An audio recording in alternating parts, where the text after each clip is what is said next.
Magandang umaga po sa ating lahat, mga kapatid. Magandang umaga din po, Father. Araw ng Biyernes sa ikalimang linggo sa karaniwang panahon. Mula sa Ebanghelyo, narinig natin ang napakagandang kwento kung papaanong ang isang lalaki na bingi at utal sa salita lamang at ilang pagkilos ng ating Panginoon ay nagsimula ng makapagsalita at makarinig. Epata, mabuksan, kapangyarihan ng salita ni Jesus. Na kapag maniniwala tayo at panghahawakan natin ang kapangyarihan ng kanyang salita, makakamit natin ang biyaya. Maraming kwento ng pagpapagaling ang mababasa natin sa Ebanghelyo na ginawa ng ating Panginoon. Iba't iba ang naging pamamaraan, basta't sa lahat ng ito ang palaging tinitignan at hinahanap pananampalataya.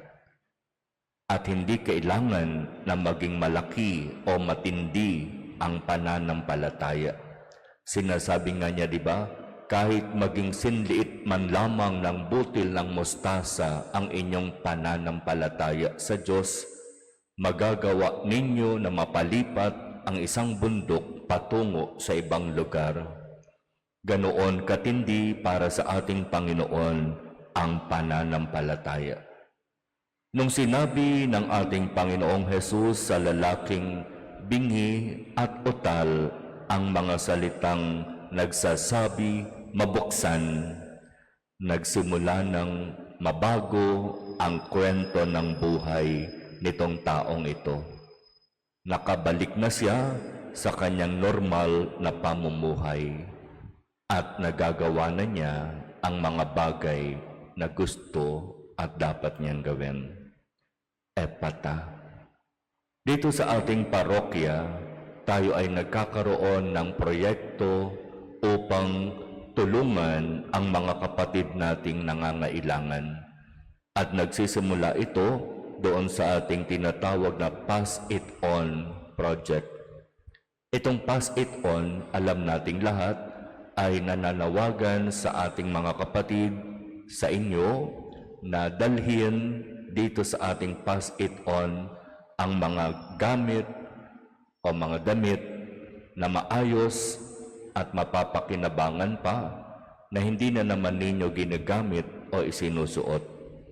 At dito sa Pass It On program, ibinebenta ang mga items na inyong dinadala.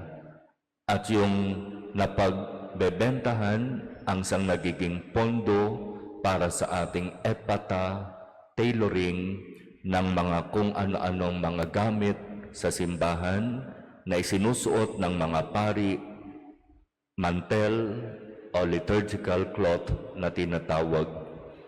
Itong epata, livelihood at tailoring project na ito ang siya namang tumutulong sa ating outreach program, sa ating Sunday Medical and Dental Clinic, sa ating feeding program.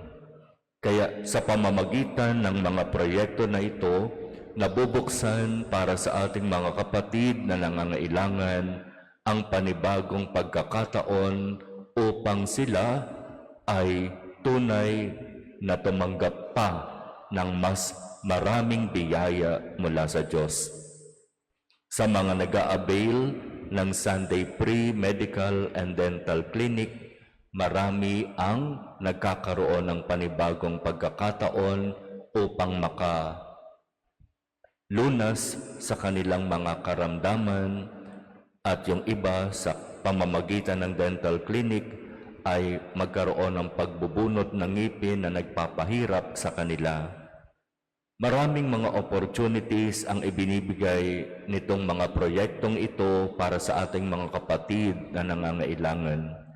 Muling nabubuksan para sa kanila ang buhay kung saan ito ay ipinagkakalob ng Diyos sa pamamagitan ng parokya.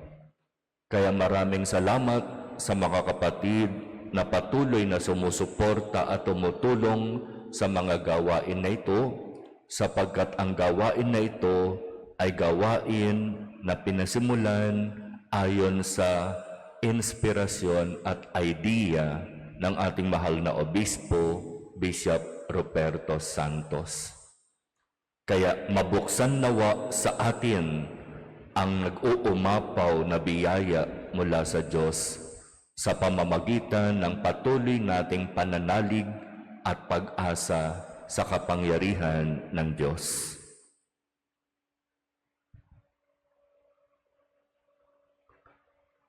Amen.